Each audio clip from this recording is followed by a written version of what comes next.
this nation to greater heights, not coming to the streets of everywhere, damaging roads. Madam Speaker, can you imagine?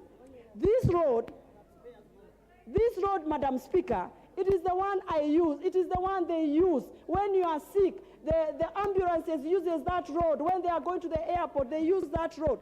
And they are here, Madam Speaker, saying it is demonstration. Which demonstration? Destruction. Mass destruction. And I haven't seen anybody saying that that was wrong. They are very, very happy. Yeah, come out, they have succeeded. It's only that this time, the policemen and women said enough is enough. No more looting, no more destruction, and that is why people are crying. Policemen did only what they were supposed to be doing. Protect the lives of people and protect the businesses of people. There's nothing else they did. There's nothing wrong that they did. And Madam Speaker, you know, when it came to the maandamano, the ring readers, they just came on the television, they said, we have 3 days of demonstration.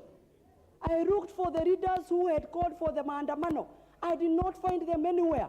They came up with a flu, others admitted themselves in police, in the hospitals, others took a trip to far away so that they cannot be held accountable. And they left men now demonstrating on the street. They left militias.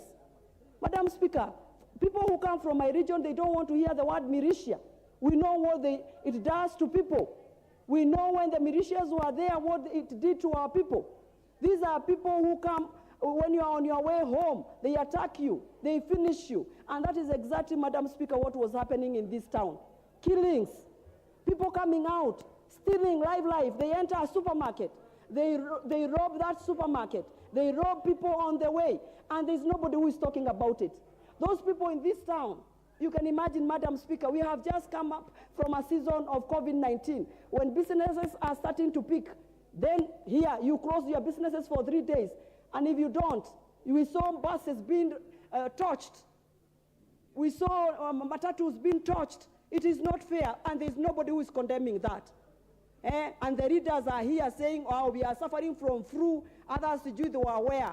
If you say you are calling for demonstration, come out and lead from front. Anyway, Madam Speaker, let me stop it there. Thank you, Madam Speaker. Honorable Junet, not ready? Before Honorable Junet, then I'll give to Honorable Korere.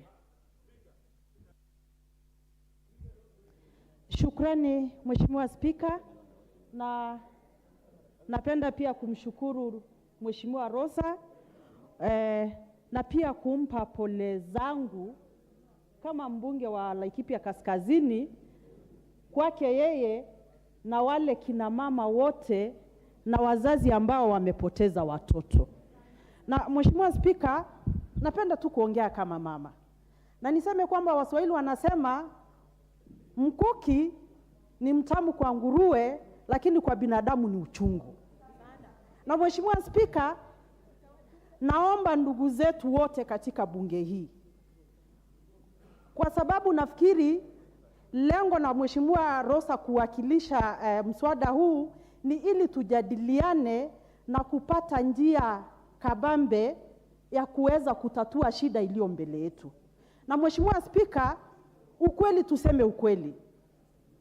Unajua uhuni haikubaliki iwapo inatoka kwenye polisi ama iwapo inatoka kwenye raia. Na Mheshimiwa Spika, unajua mara mingi tunakashifu polisi na tunasahau kwamba hawa polisi hawajatolewa nje ya nchi hii, ni sisi tumewazaa. Na Mheshimiwa Spika, kuna shida kubwa sana Kenya tunapozungumza sasa hivi ya watu wengi wamekuwa na kusongwa na mawazo. Kumekuwa na matatizo ya akili. Na polisi hawajasaswa. Pia hao wamekuwa na hiyo shida. Na Mheshimiwa Spika, ningeomba wakati tunaongelelea maneno kama tunayoongelea hapa saa hii, ni vyema tuelewe kwamba kuna wazazi wanalia wamepoteza watoto. Kwa hivyo tusije tukaweka msumari moto kwenye kinonda.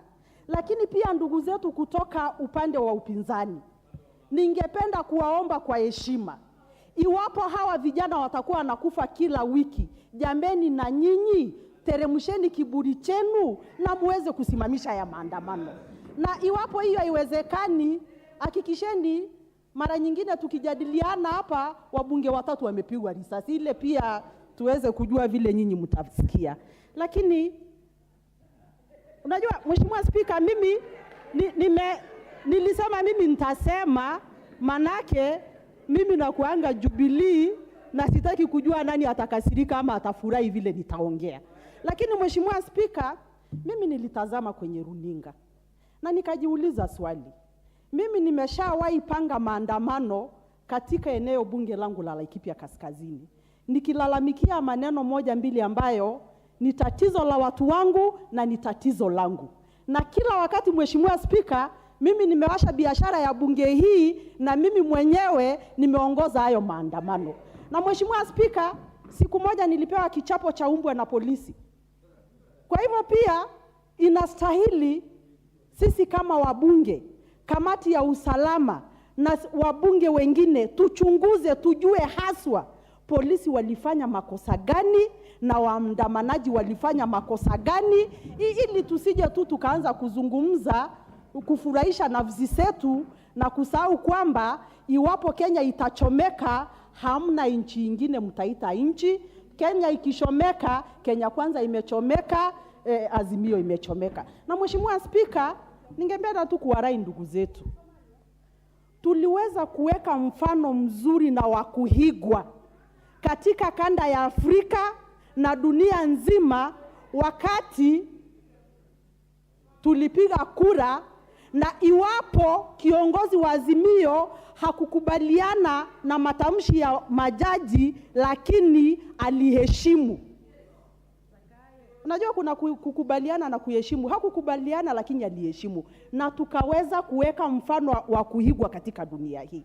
Kwa hivyo ndugu zangu, tusije tena, wanasema mgema akisifiwa tembo ulitia maji. Tusije tena tukawa tumeheshimika, punde si punde tumeanza kuharibu ile heshima.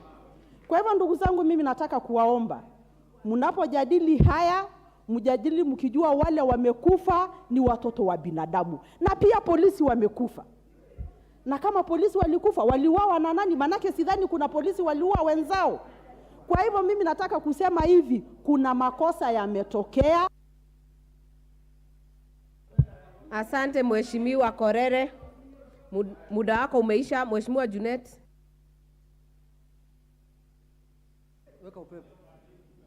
Madam Speaker, thank you for giving me an opportunity. Madam Speaker, first I want to bring to the attention of the House. Madam Speaker, we are discussing the National Police Service of the Republic of Kenya. And Madam Speaker, this police service is funded by the taxpayers' money, Madam Speaker. And their allowances and their salaries are paid by Kenyans who are taxpayers, Madam Speaker. And Kenyans are both in that side of the House and this side of the House, Mr. Speaker. We all represent Kenyans, Madam Speaker. The people we represent in this country are also Kenyans.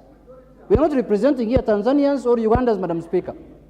So, Madam Speaker, let us not use the floor of this House to create a picture of a partisan police force, Madam Speaker, police service. We must be careful of that, Mr. Speaker. I expected, when the mover moved the motion, the next thing we should have done in this House, Madam Speaker, is to observe a minute of silence for those people who were killed and who died, Madam Speaker, and who are mortuaries, Madam Speaker. Madam Speaker, stand up now and serve a purpose of minute for people who are in mortuaries in our constituencies, Madam Speaker.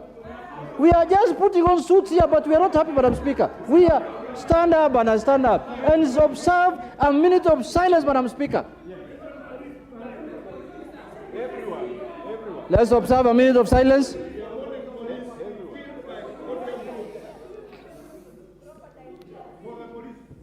Order members, take your seats. Thank you very much. Take your seats. Madam Speaker. Order members. Honorable Junet, we will do the minute of silence after your contribution. Okay, thank you.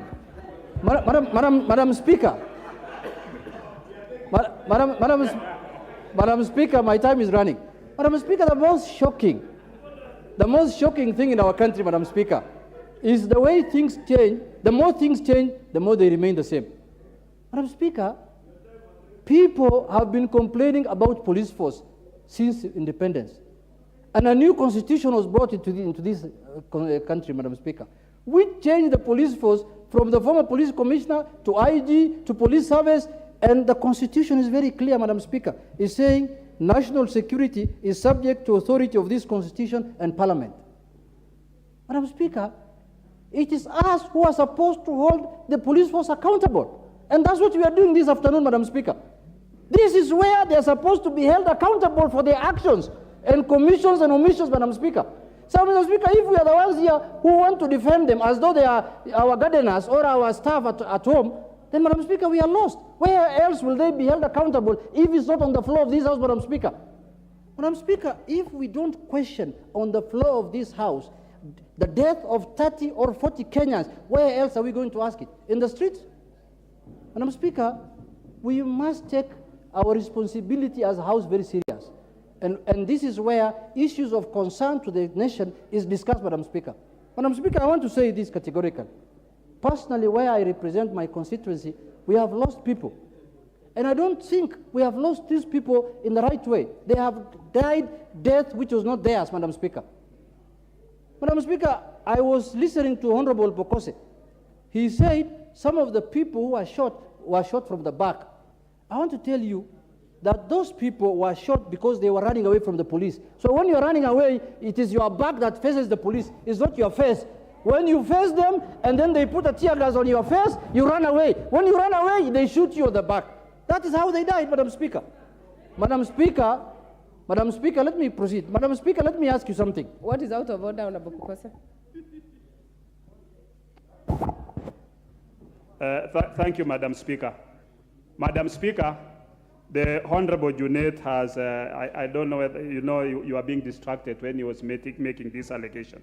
Which allegation? That I said the police, the people who were shot from the back. It was Honorable Buyu in her statement that said they were shot from the back. What I said is that if they were shot on the back, it means, and we saw clearly that the demonstrators were throwing stones, meaning the people who shot them were the ones behind them, not the ones who are in front. Madam Speaker, let me proceed. Madam Speaker, my time is gone. Honorable Junet, please proceed. Madam Speaker, in all these demonstrations, I'm giving you, in all these demonstrations, Madam Speaker, in all the demonstrations that happen in the country, I have not seen any recorded death of stones. There is nobody who has been killed because of throwing stones. People have been killed because of bullets. Who owns bullets? Is it the public or the police? Madam Speaker, I want to be informed by Honorable Millie. She has something to inform me. Madam Speaker, with your indulgence. Honorable Millie Odhiambo.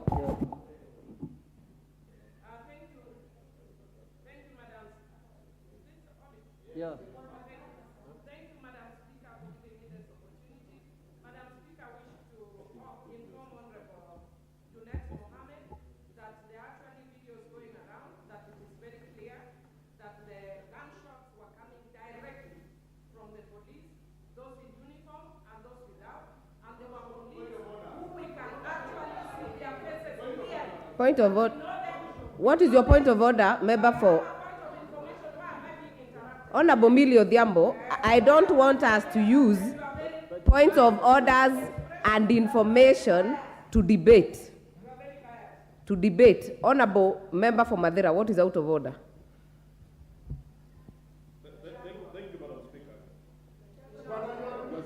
Thank you, Madam Speaker. Madam Speaker, on Order 91, which requires a member to substantiate, I believe Honorable Junet is out of order when he says that those who were shot by police officers. Order, members. Madam Speaker, order, members. It has Order, Honorable Amombi. In fact, what you're debating, Honorable Junet was right to actually quote Honorable Pukose, and Honorable Pukose has put his information proper, because Honorable Rosa had made some allegations, same as Honorable Pukose, and it has been cleared. So let Honorable Junet finish. Yeah. Madam Speaker, a lot of my time has been. Madam Speaker, let us agree on one thing as a nation. If we don't want Article 37 of the Constitution, let us do a constitutional amendment and we repeal it so that we don't need it. But so long as that article in the Constitution, Madam Speaker, that article, people must be allowed to exercise their freedoms and their rights under the Article 37. Madam Speaker, Madam Speaker, when you go to Article 239, it's very clear, national security organs, in performing the functions and exercising the powers of the national security agents, and every member of the national security organs shall not, one, act in a partisan manner, Madam Speaker. We cannot have a partisan police service, Madam Speaker. That cannot happen in this country, over our watch as members of this House. Secondly, Madam Speaker, further any interest of any political party. If Kenya Kwanza wants to advance their agenda, let them have, like KANU, let them have Kenya Kwanza goons and youth wingers. Let them do that and use that to, you cannot use the police to propagate your agenda, Madam Speaker. That cannot happen. The police is there to protect and defend the rights of every Kenyan. And once that is lost, Madam Speaker, that is the beginning of anarchy in this country. That is the beginning of anarchy, Madam Speaker. Let us not lose that. Honorable Junet, your time is up. This next chance will go to the Leader of Majority. Thank you, Honorable Speaker. Maybe, Honorable Speaker, I just begin by telling the Honorable Junet that the Kenya Kwanza government has no desire, has no plans to enlist the services of goons. Yes. Those who enlist the services of goons and anarchy are well known in this country. And we indeed, I want to join you to say that the police should and must act fairly, objectively, and in line with the law. And with that, I thank the Honorable Rosa Buyu for having brought us this motion. Not necessarily to discuss the police, but to have an opportunity to have a conversation and a debate on violence and the use of violence as currency for political engagement in this country. Honorable Speaker, we've all been very keen to quote Article 37 of the Constitution on the right to picket and demonstrate. But conveniently, our brothers conveniently leave out a very critical part of that provision in the Constitution, that you have the right to demonstrate and picket peaceably and unarmed.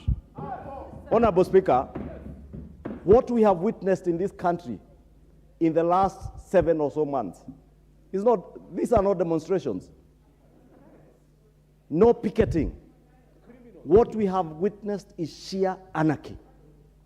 It is riots. It is anarchy. Honorable Speaker, if you can protect me from the member for Baringo, she will have an opportunity. She can stop contributing. I have a very good brain to be able to make my own contribution. Honorable Speaker, I was saying, it is sheer anarchy. We have witnessed a campaign of people being mobilized into riots, lawlessness, thuggery, robbery at times. We have seen people being robbed in the streets. We have seen shops being looted. We have seen highways, very expensive highways, being destroyed. Newly built roads like ABC Rironi at Kangemi. Honorable Speaker, I saw the other day tires being lit. There is now a pothole in the middle of that highway. Tomorrow, there will be an accident there, and we will all be crying, oh, why is the ministry not doing this? What about the person who lit a tire to destroy that public infrastructure?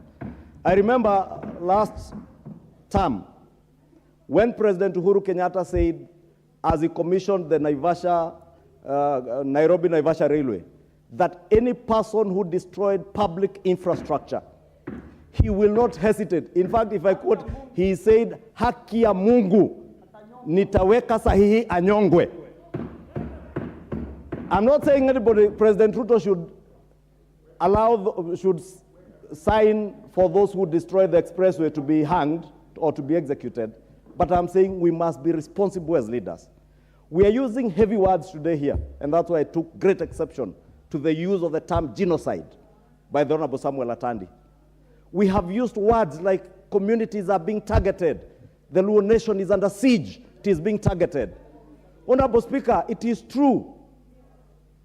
There have been these violent riots And I must hesitate from using the word demonstrations because there have not been a single incident of a demonstration or picketing until yesterday. And I must commend a group I saw in Kisii County yesterday, holding vigil, and they peaceably and unarmed. Hopefully it's Irene Mayaka who was leading them. And I want to encourage you, Irene, go back and lead them again to peaceably have a procession peacefully. And they made their point without a single person getting injured, without a single person getting shot, without a single stone having been hurled at any policeman. That is the kind of country we should be building. Honorable Speaker, I dare ask, Honorable Speaker, how much violence is enough? Honorable Ishungwa, Leader of Majority, do you want to be informed by Honorable Catherine Omai? She has no capacity, Honorable Speaker.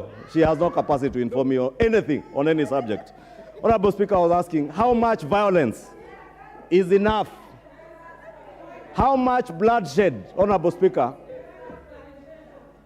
Honorable Speaker, I believe you will protect me from this unnecessary noise. Honorable Speaker, I was asking, how much violence is enough? How much bloodshed is enough? And I say this because I see a number of you from leaders from Luo Nyanza. And I want to look at you straight in the eye and ask you how much blood, how many liters of blood is enough? How many body count, how much body count do you want us to count for us to say enough is enough? Honorable Speaker, the mover of this motion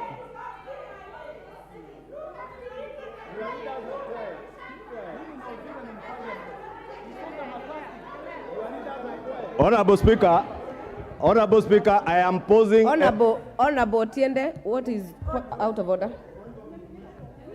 Thank you, Madam Chair. Madam Chair, I think the Leader of Majority was progressing quite well, even though the motion is about police conduct, but he's made it political, but that is discretion. But is it in order for the Leader of Majority to now single a single community and talk of blood as if he's imputing that the Luo community have spilled blood, when it is actually the Luo community who are bearing the brunt of all violence in this country in every year? Could he please withdraw that statement?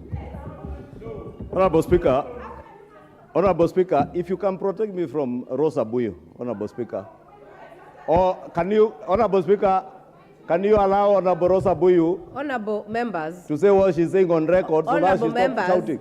We shall not address members across the aisle. If you need to catch the speaker's eye, you know what to do. Honorable Rosa Buyu, Honorable Millie Odhiambo, do not shout across the floor. Honorable Speaker. You are out of order. Honorable Speaker, you know I have tremendous respect for Senior Counsel Otiende Amolo because he listens and responds as we should do in a debating chamber, not shouting. And I must clarify to Honorable Otiende Amolo, I was speaking to the leadership from Luo Nyanza. And I was asking, we must come to a time now when we say enough is enough. That we cannot continue mobilizing people for riots in the name of Article 37 of the Constitution. Then we cry foul. Honorable Speaker, Honorable, last week, order, majority. will I have time? Honorable, I hope you will add my time. Honorable Ward Chief, what is out of order?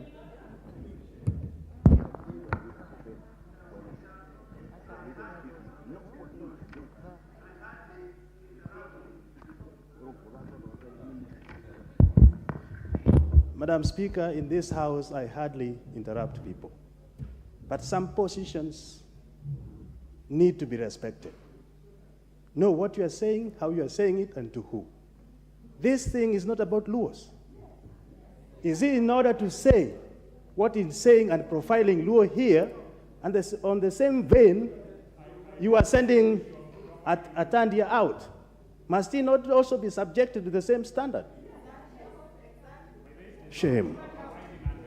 Honorable Speaker, some of these things are not necessary to respond to, because if someone keenly listens to what I'm speaking to, they will get my point.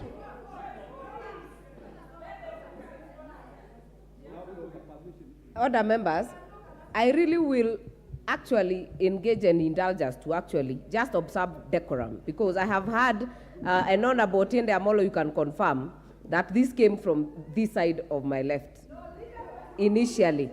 But I would request honorable members that we observe our standing orders, don't cast aspersion to leaders, and do not get out of topic. Honorable Majority Leader. Thank you, Honorable Speaker, for bringing order back to the House.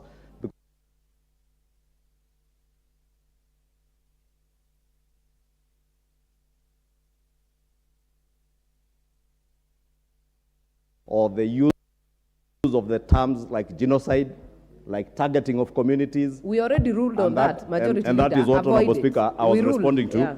So those who are getting what I'm not saying, and Honorable Speaker, I was saying, as leaders, whether from Kiambu, whether from Luo Nyanza, we must now begin taking responsibility. I like what Honorable Sarah Korere said, that you can indeed lead your people in a demonstration, peaceably and unarmed.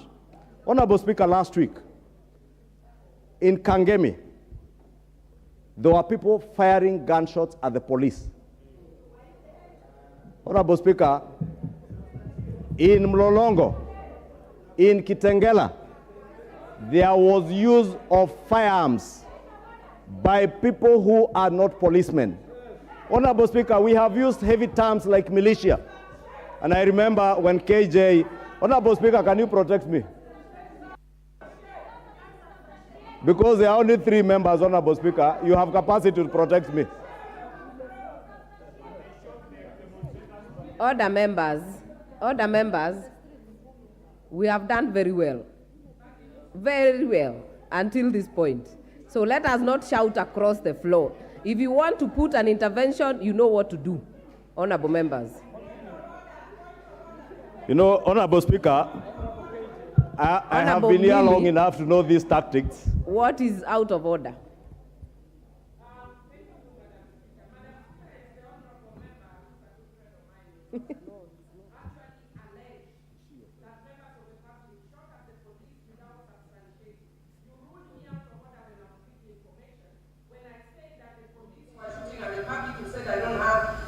Information. What about it? He's also making allegations against the public without substantiation.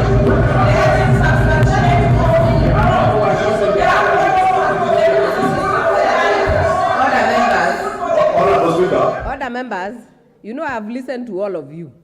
These allegations have come from both sides of the House. I have had people who say they were shot from the back, others from the front, others the police were shot. So if we are going to make progress, honorable members, let us be keen on what we present. Honorable Ishungwa, Honorable Speaker, you know I never stand here to say careless things. There was a report, Honorable Speaker, that was released the day before yesterday by the Ministry of Interior that is in public record that 158 police vehicles have been destroyed, 305 officers injured, 1 policeman killed.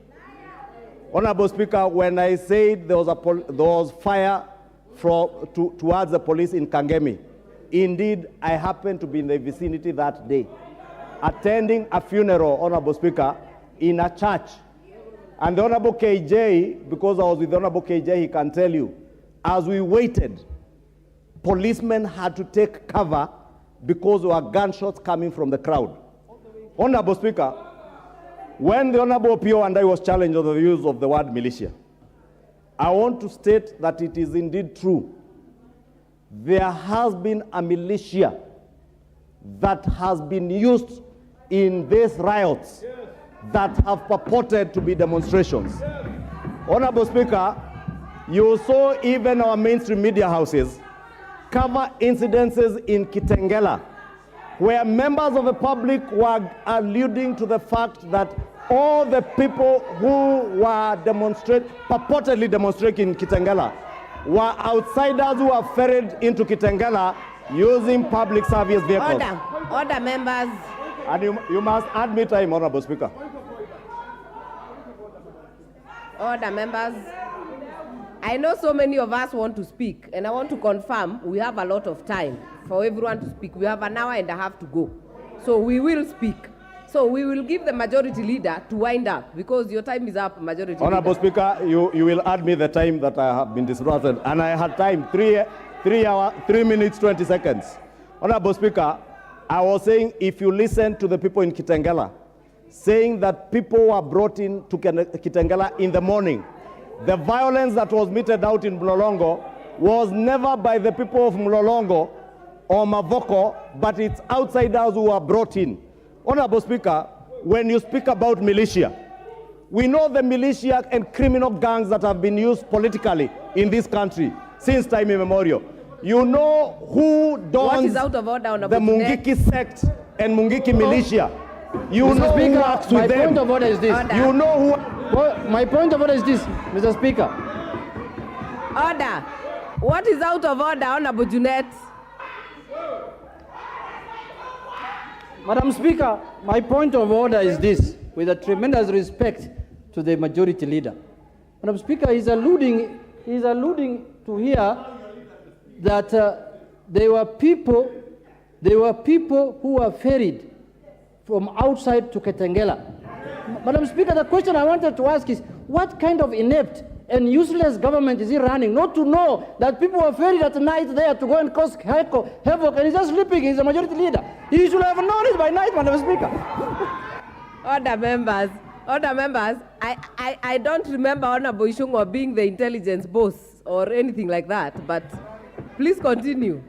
Thank you, Honorable Speaker. You know, I allow Honorable Junet because he's a serious leader and he will never shout for nothing.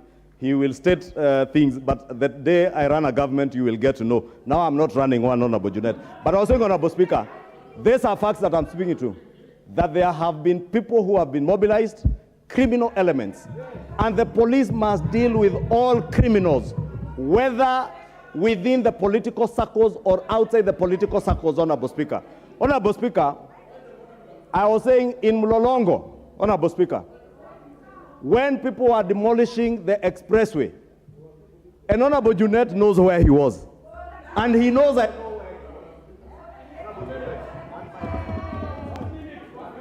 Order, members. Order, members. Order, members. If you have put an intervention, kindly remove. I'm not even able to pick who is doing the point of order. So please remove, because we are following the main list, so that I'm able to tell who has an intervention. But his time is up.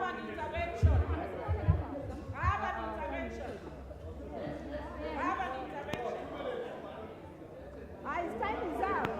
Order, members. Point of order. Point of order on what you raised. Honorable Otiende, are you on a point of order? No. You're waiting to talk. All right. Honorable Kamket, are you on a point of order? He has just come. If you're waiting to speak, I will not give anyone now on a point of intervention. Majority leader, please, you have 1 minute. Wind up. 1 minute. Honorable Speaker. Honorable Speaker, it's rather unfair to give me a minute and not allow me to speak when Honorable Millie Odhiambo continues shouting. But I was saying this, Honorable Speaker, because you are shouting for me not to tell you the truth, but I'll speak the truth to you. As leaders from Luo Nyanza, you must lead from the front. You must stop mobilizing your people to death. You must say enough is enough and no more bloodshed. How many liters of blood do you want? For you to be able to negotiate yourselves in power, you shall no longer use bloodshed to negotiate yourselves into power. Order. No more bloodshed in this country to Order, negotiate members. yourselves.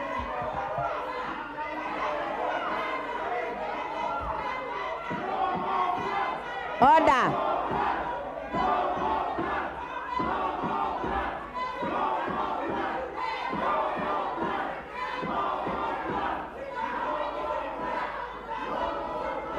Order, members.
both sides.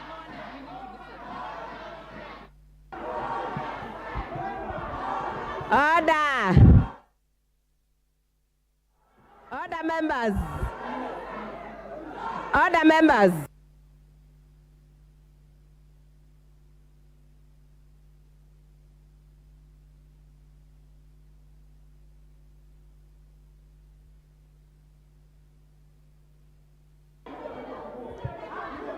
Order, members.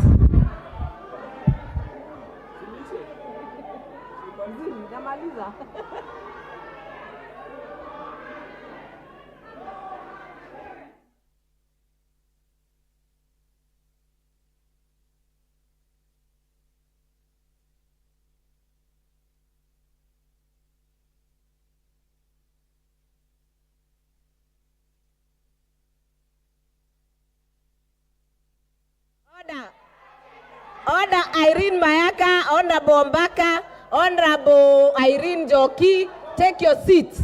Take your seats. Honorable Ferdinand Wanyonyi, take your seat. Honorable Kawanjiko, order, take your seat. Honorable John Paul, take your seat. Honorable Amashukuru, take your seat. Honorable Dorothy Mudhoni, take your seat. Honorable Janet, take your seat. Honorable Honorable Yagon, take your seat. Honorable Mokami Mashinani, take your seat. No. Honorable Catherine, take your seat.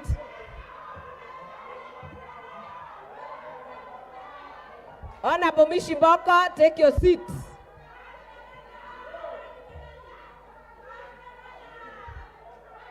Order, members. Order, members. Order, members. Order, members. Order, members. Order, members. Order, members. Order, members. On the request of Honorable Junet, we are going to stand up for a moment of silence. And that one is now authorized by the House.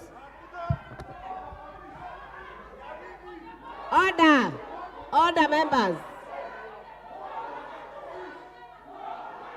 Order, members.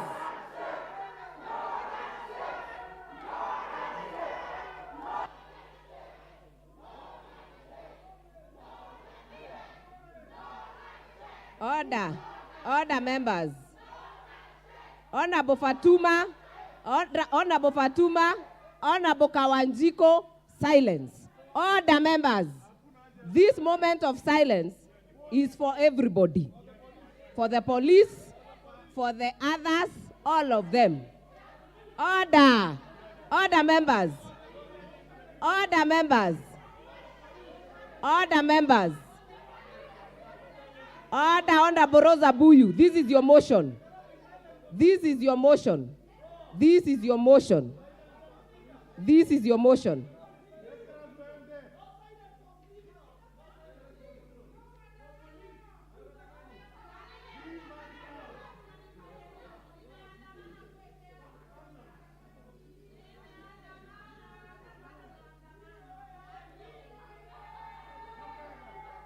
Take your seats, honorable members. Take your seats.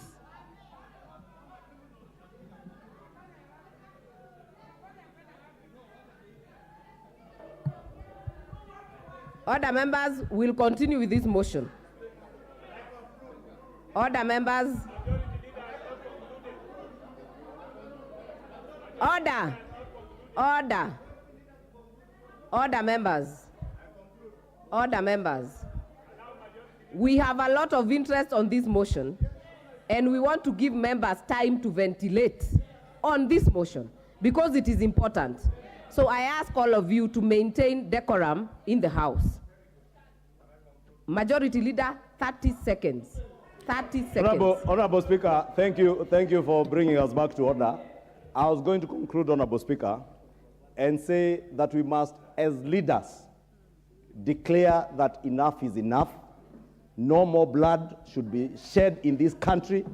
No more blood should be used as a currency for political negotiations.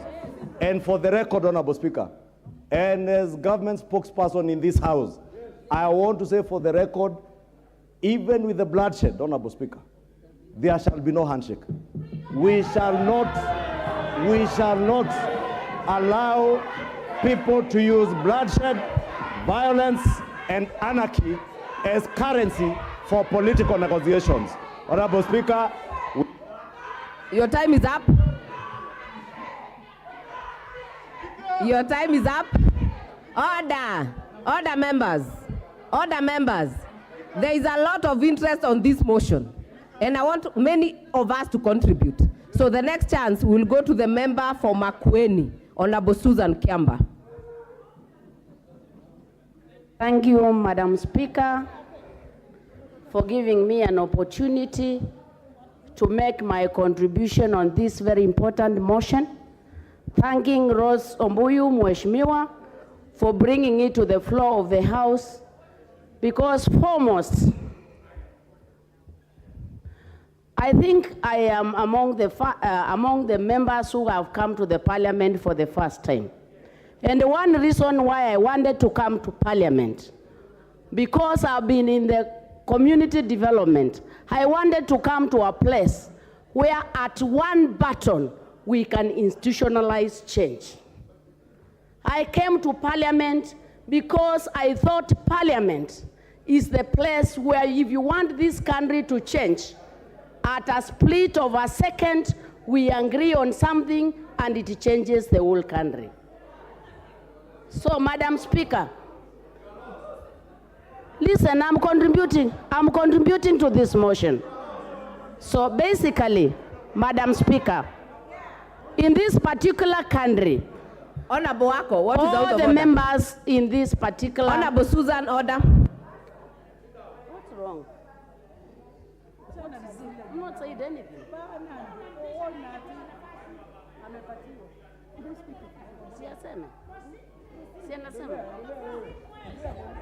Thank you. What is the Speaker? Thank you, Madam Speaker. Thank you for giving me the mic, Madam Speaker. I wouldn't want to interrupt my friend, Mheshimiwa, but what she's saying, you know, it is true that this is a place to come and reason, debate, so that we can bring changes. But how can we do that, Madam Speaker, when others interfere with you, make noise like my good friend Millie Odambo, make noise? How can we debate soberly when we cannot... Honorable Wako. No. Honorable Wako. Honorable Wako, what is your point of order? Because Honorable Millie Odhiambo shouting across the aisle is actually out of order, but Honorable Susan Kiamba was going very well. So let Honorable Member for Makueni continue. Yes. Thank you. Madam Speaker, thank you for your protection. And basically, what I was saying, we are very privileged, 349 people to make decisions for 40 million Kenyans. We are very privileged. We are among the most educated Kenyans. We have the best exposure courtesy of our communities. And I think this is Honorable Member for Makueni, address the chair. Address the chair. Madam Chair, this is, by those particular statistics I've already given you, this presents a house of honor, a house of respect, a house representing all the Kenyans, despite the political divide. When a Kenyan dies, there is no blood that is UDA, there is no blood that is ODM, there is no blood that is Kenya Kwanza. All blood is red, and all blood is for Kenyan citizens. Yes. Madam Honorable Speaker, I am very disappointed when I see honorable members thinking the death of any Kenyan, whether the Kenyan is coming from Makueni, whether the Kenyan is coming from Luoland, whether the Kenyan is coming from Kikuyu, and death of any Kenyan must worry us as representatives. So when deaths of people do not worry us, Madam Speaker, I feel as a person,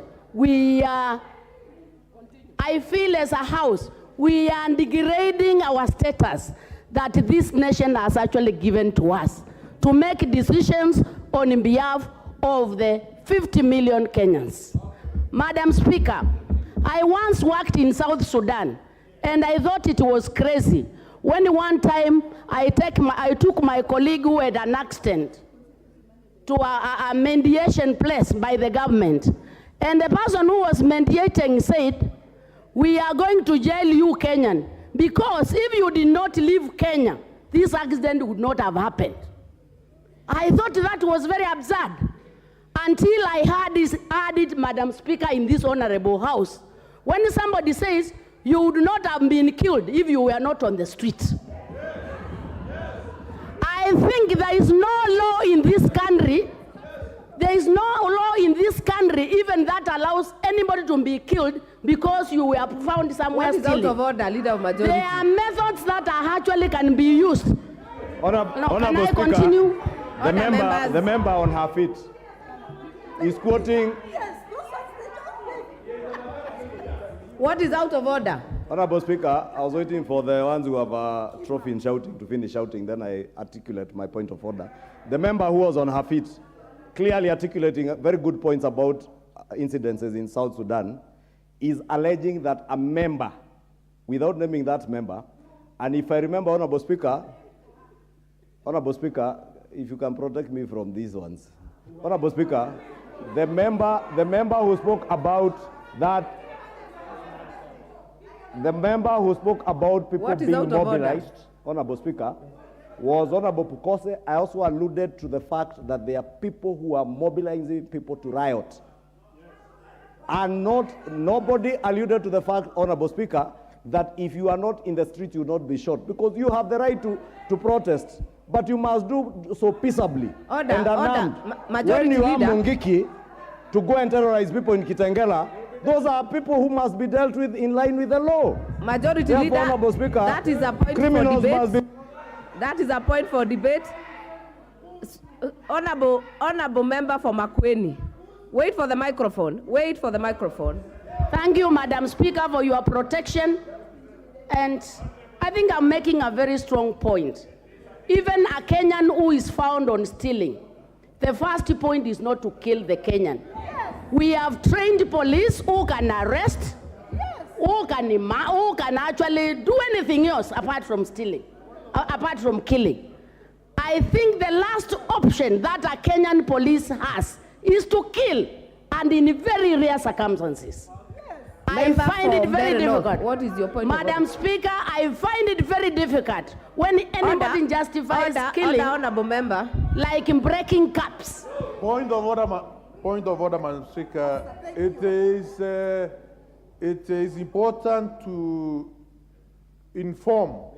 Is it a point of information? It's a point of order, Madam Speaker, that the police have the right to defend their rights as well. The police have the cardinal right to defend their rights. Members, what is out of order? Order, members.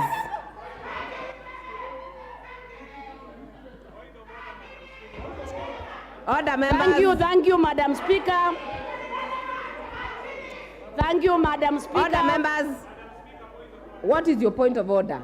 Thank you, Madam Speaker. Hold on, Honorable Susan. Thank you, Madam Speaker. Is the Honorable in order, Madam Speaker, when he alleges that, when he justifies the fact that people have been called to demonstrate and therefore they have a right to be there and they have a right to be shot by police. I think that's what I heard say. And they congratulate... Honorable member, Honorable member for Endebel. And they congratulate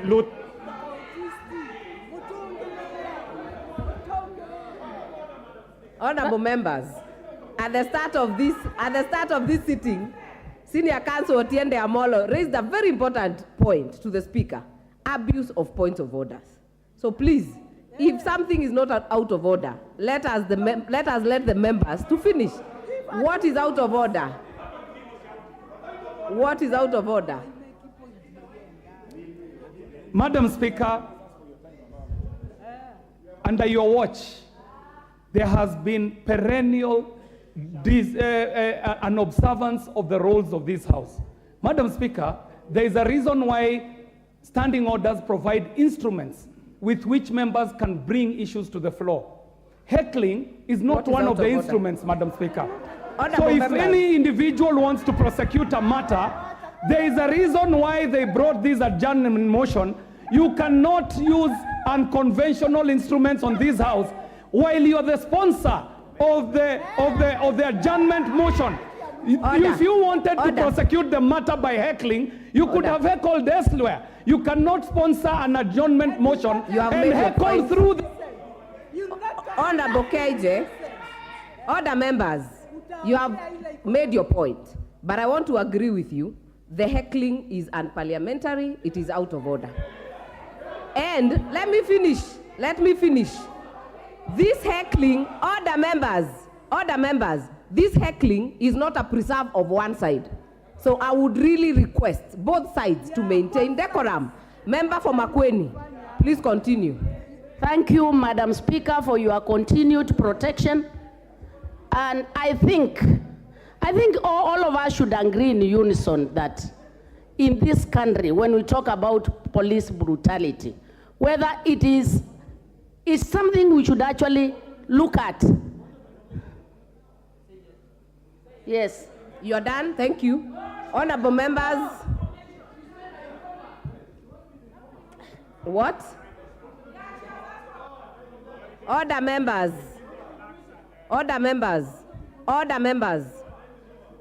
The point of information has to be allowed by the speaker and the member, but her time is already up. Order members. The next chance, what?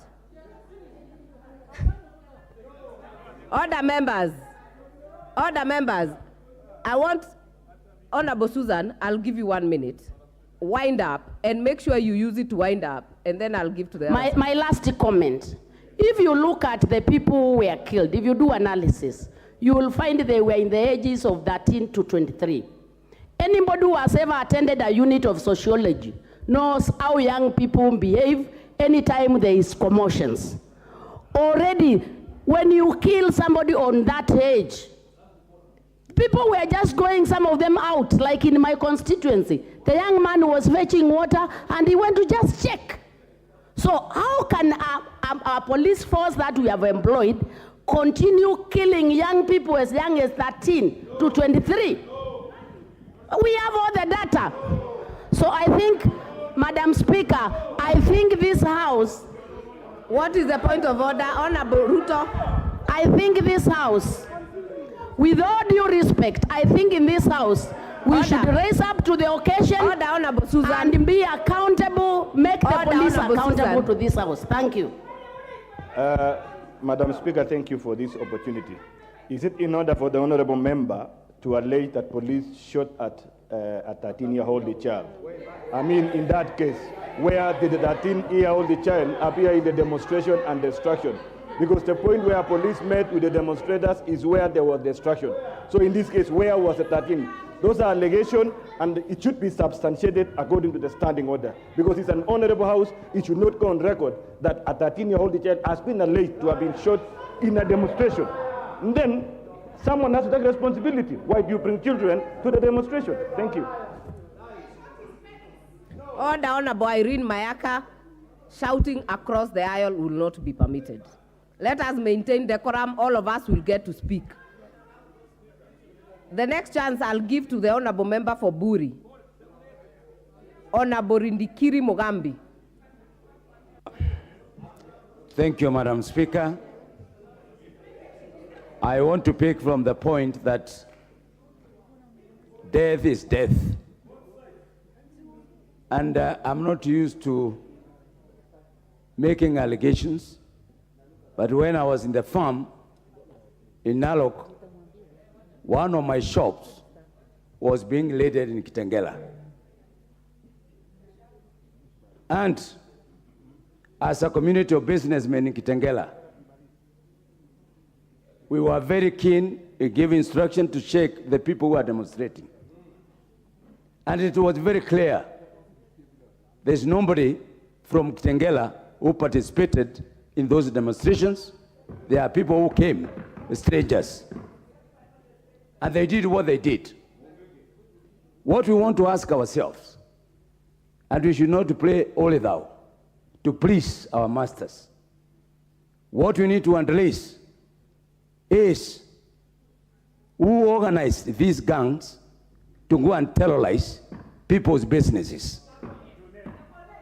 We need to analyze.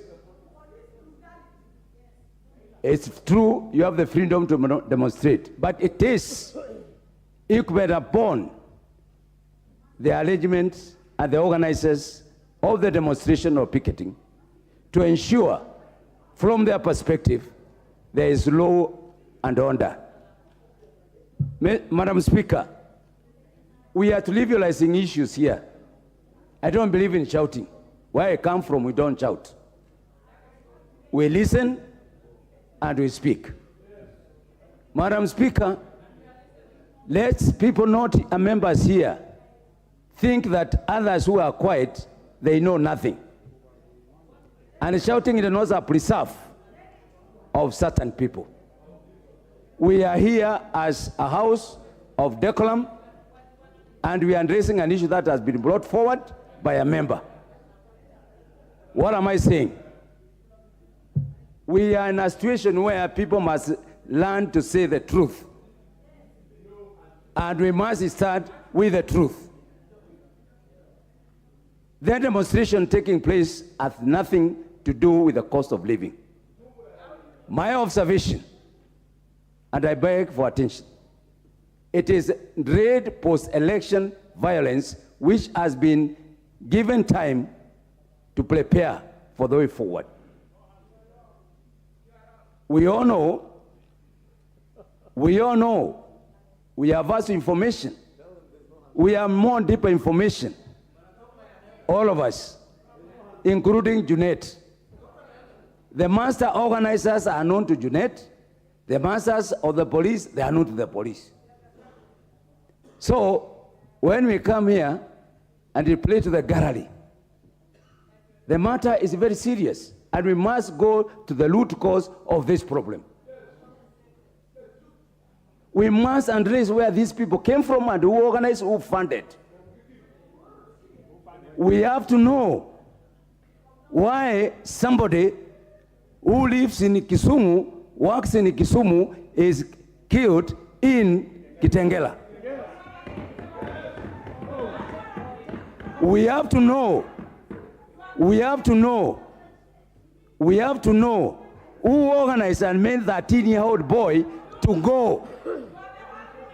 go and destroy Express Highway. It's not simultaneous. It's not something that just happened. It's not something. Madam Abuya, I have a lot of respect for you. And can I finish? You executed your case. I will give a point of order to Honorable Buyu. What is out of order? The microphone. Is the honorable member right in intimating that if a person is born somewhere and lives there, that is the place they should die or be killed, when we know that in Kenya there's freedom of association, you can go anywhere, you can carry business anywhere, and if that finds you in another place, there's no crime in that. Is it in order? Thank you, Madam Speaker. Madam Speaker, with all due respect. Do you want to be informed by the majority leader? Honorable Speaker, I wanted to inform the Honorable Rindikiri that it is true, people who work, live, and were ferried using PSVs to Kitengela. Those are facts that speak for themselves. And what Honorable Rindikiri is asking is true. We must know who mobilized them. And that is why I was telling Rosa Buyu, you cannot mobilize people in Kisumu to come and cause chaos in Nairobi, then majority start leader, behaving, information is to pretending that you are now crying for them. Order. Yet you are the mobilizer. Order, Order.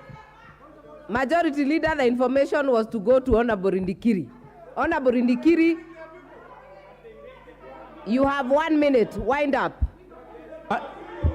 Madam Speaker, we have to know, and let's not pretend, Madam Speaker. What is out of order? Madam Speaker, Honorable Juliet. I need to proceed because the... Hold on, Honorable Rindikiri. Honorable Juliet, what is out of order? Madam Speaker, Madam Speaker, Madam Speaker, Madam Speaker. Order. Order. Honorable Buyu, Honorable Madam Speaker. Order. Madam Speaker. Honorable Junet. Madam Speaker, can I say something? Madam Speaker, if I was to listen to what the majority leader said, that there are people who have been ferried to Kitengela and main people. The question I want to ask in this house today is, who ferried people to Northland, to the farm of Uhuru Kenyatta? Madam Speaker, is it not the same Madam people? Speaker, can I proceed? Is it not the same people who ferried people to Kitengela, Madam Speaker? And I'm reliably informed. Madam These are Speaker. people who are in government, Madam Speaker, who are ferrying people. Madam Speaker. Order, members. Madam Speaker, we cannot introduce... Order, honorable members. The leader of majority was on a point of order. He was not contributing. So you will not react to the point of order. Honorable Rindikiri. Madam Rindikiri, Speaker, that was a point of information. My 3 minutes have gone. Madam Speaker, the other question that we need to ask ourselves, how can a civilian walk into a police station, destroy the vehicle, destroy the family, and expect the police to keep quiet? Madam Speaker, I cannot believe that the police can destroy themselves, they can kill themselves. There is an attempt to have organized criminals by the want demonstrations, and that's exactly what happened. These people have destroyed police stations in Kisumu, they have destroyed police station in Homa Bay, they have destroyed police stations in Migori. And this is the attempt. Madam Speaker, I'm on a point of order. What is your point of order? Madam Speaker, is it really in order for the Speaker on the floor to be allowed to go on and on to profile members of the Luo community and to be aided by the leader of majority? Is this House going to allow, House going to turn itself into a forum or arena for profiling the Luo community so that we know and we deal with it? Madam Speaker, are you the one allowing that? Order, members. Are you allowing this House to Order, become members. a forum or arena for vilifying the Luo community? Order, members. Is that the policy of this government? Is it one of the policies of this government to profile the Luo community? Tell us what we can deal with you. Order, members. Yes. Order, members. Order, members. This is a house of record. Honorable Rindikiri. Honorable Rindikiri. I know members are saying I don't allow points of orders, but it is a right by the standing orders, but I will not allow frivolous points of order because many members want to contribute. Honorable Rindikiri, you will wind up, and I will give to the next person. Madam Speaker, I am not talking about things that are not documented by the government. The statistics of police installation destruction by the so-called demonstration, there we will produce it in this house so that people can say whether how come that the police stations in other sectors of this country were never destroyed? How come all of them are in one region? What are we talking about? We can pretend for now, but the fact remains that we have statistics of the police. Order, members. Honorable Rindikiri, your time is up. Order, members. Let us keep the decorum of this house. I'm also struggling to hear, so that when you raise a point of order, I know what the member said, because you're making too much across the aisle. There is no one on the floor, good people. Allow me to give the next opportunity to the Chair, Security Committee, Honorable Tongoyo. Thank you, Madam Speaker. First, I think I want to really appreciate Mheshimiwa Buyu, who is a member of my committee, for bringing a very important motion. And I'd expected members really to approach this with a lot of decorum and adhere to the standing procedures and the standing orders of this House. Madam Speaker, I want to start by passing my condolences to the families of people affected.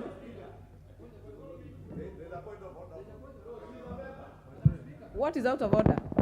No, Madam Speaker, I wanted to indulge I wanted to seek your indulgence whether we should treat, Madam Speaker, I was saying whether we should treat the chairman of the Security Committee in the House, the Honorable Tongoyo, as a suspect or as a member who's contributing. Because he's the chairman of the committee that oversights the police. So where do we place him as a suspect? Order, Honorable Junet. Even the mover of this motion is a member of the same committee. You know, let us not go there because even Honorable Rosa is a member of the committee. So Honorable Tongoyo, please continue. Madam Chair, I think we should ignore that because as you alluded, then even the member who brought the motion should be treated as well, if that is the case. Madam Speaker, I've just said we should really, I'd expected members really to pay attention because it's an important subject. And Madam Speaker, it's true, we all have witnessed what really happened. Protect me, Madam Speaker. Please take your seat. So, I think... Honorable Millie, what is your point of order?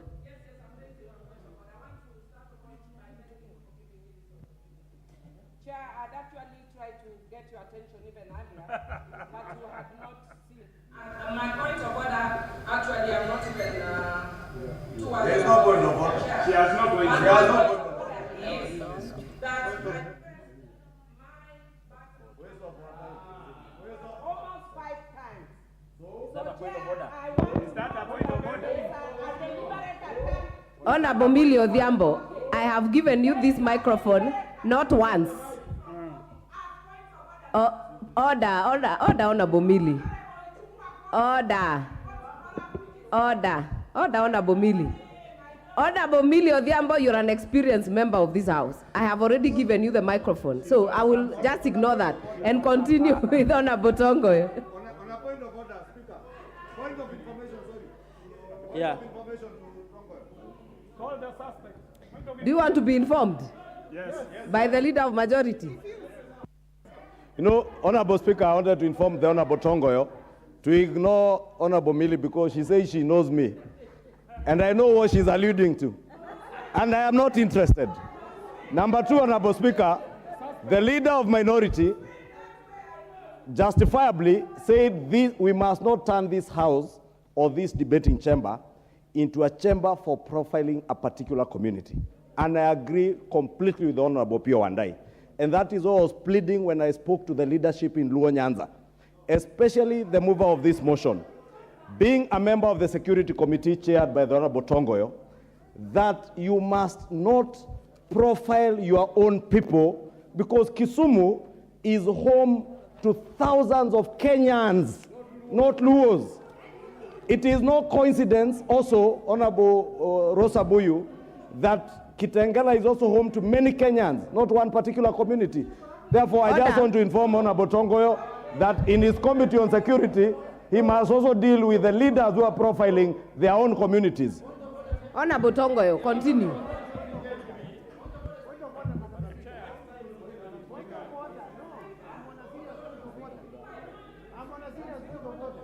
Honorable,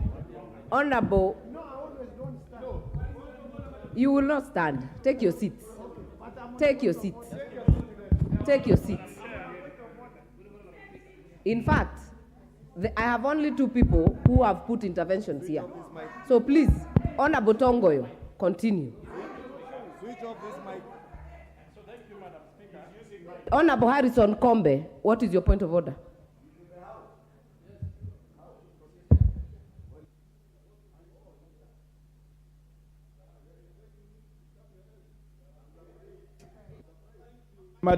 Thank you, Madam Speaker.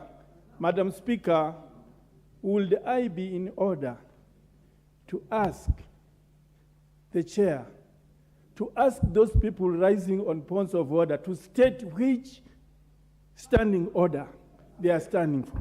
Thank you. Honorable Chepkonga, what is out of order? Madam Speaker, I hope Honorable Kombe knows that I'm a lawyer and I know what I'm doing. Two, Madam Speaker, this house has degenerated into chaos because we have refused to follow standing orders.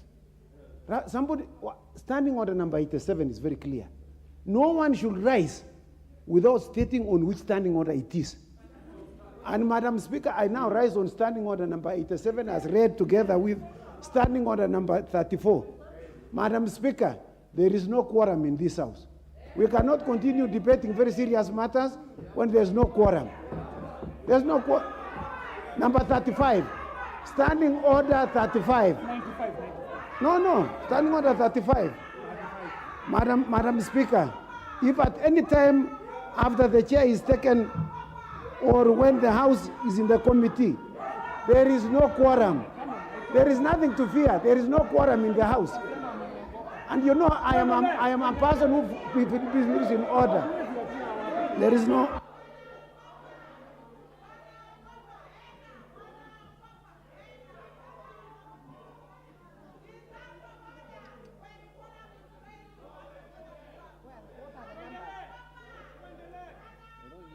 The bell has to be rung. We have to count. Yeah? 10 minutes. Bell has to ring for 10 minutes. Yeah. Do you have the numbers inside the house? No.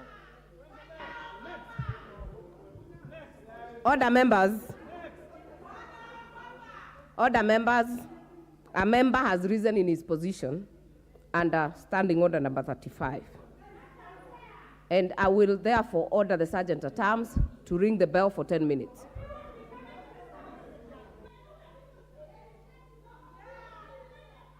First of all, has to establish that we have no numbers. Yeah, you have to order that we ascertain. Sergeant at arms, ascertain the numbers in the house. Sergeant at arms, ascertain the numbers.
The business of the National Assembly is currently on. What we have on the floor at the moment is a quorum bell on, directed by Honorable Martha Wangari, currently presiding over the business of the National Assembly at the moment. And remember, the National Assembly at about 2 hours ago or thereabout adjourned the normal business of the House to discuss a motion on matters police brutality brought to the House by Honorable Rosa Buyu, where members of the National Assembly have been ventilating on the aspect of police brutality in the country. After the discussion on this particular motion, a member rose on a point of order, informing the chair that the House lacked quorum to sort of carry on with its business this evening, and that informed the directive by the Speaker to direct to ring the quorum bell for about, and this particular quorum bell that is currently on is to allow for members of Parliament to make their way back into the chamber so that the House commences with its business. And remember, the House is currently debating a motion on matters police brutality. This is a motion that has divided the House right in the middle, as members of the opposition as well as the majority side sort of debate, agree and disagree on this aspect of police brutality. We've had members of the Kenya Kwanza wing, led by the majority leader, Honorable Kimani Ichung'wah, expressing reservations in regards to the recent demonstrations by the opposition, and that is Azimio la Umoja One Kenya Coalition, raising concerns over the nature of the opposition, over what the government says is equal to anarchy, and those particular demonstrations were not in line with Article 37 of the Constitution that gives members of the public the rights to demonstrations. According to the leaders from the Kenya Kwanza wing of the National Assembly, the opposition in one way or another went against the provisions of the Constitution in the manner in which members of the public as well as the politicians from the Azimio la Umoja One Kenya carried out their demonstrations. Members say that those particular demonstrations went ahead to destroy lives, property, and that is against the provisions of the constitutions in regards to how members of the public are supposed to carry out protests.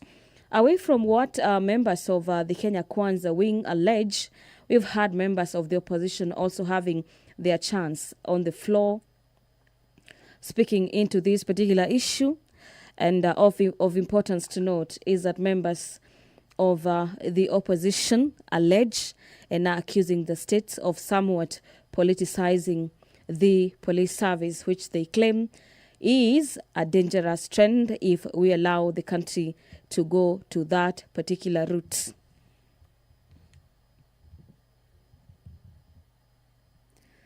The opposition further claims that its members were just going on with their business of demonstrating against a number of factors, among them the cost of living, and what they were getting from members of the police service was aspects of brutality, being maimed, and so forth. And what they want is for the government to explain if the aspect of members of the security is... Order, members. Member for Starehe, member for Embakasi. Order, members.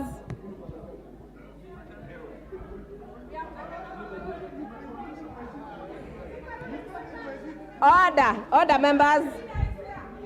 We have not attained the required numbers, and therefore, we will all be upstanding, honorable members.